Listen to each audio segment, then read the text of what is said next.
Ito yung tunog ng Live Pro. Gandaan tunog, oh. Pero alanganin si LX18 sa ano, sa 1000 watts. Wala naman problema yan, i-load po ninyo, basta control lang kayo sa volume. Huwag nyo lang persahin yung ampli. Yan. Lagyan na natin siya ng passive. Yan, yung tunog. Ganda pakinggan, no?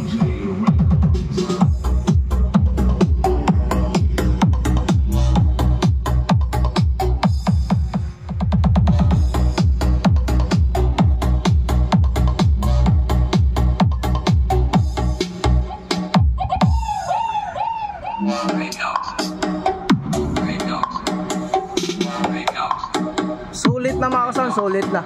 Meron kayong ganito lamang na sound setup, okay na po siya. Yan. Yes, DJ Records exclusive.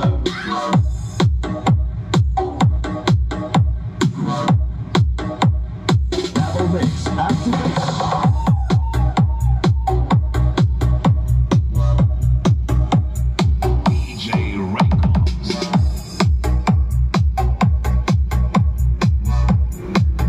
Ganda na tunog.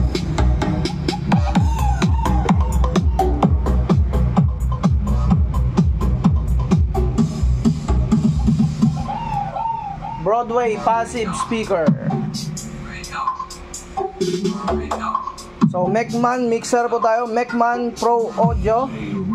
Yan, GF8 Pro. Sa mga gusto pa lang mag order nito, kontakin nyo na lang si Mecman Audio. Yan.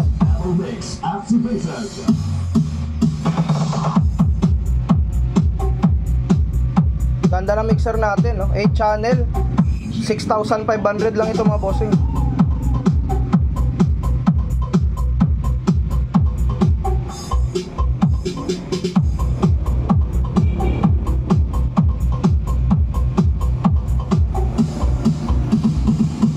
So hanggang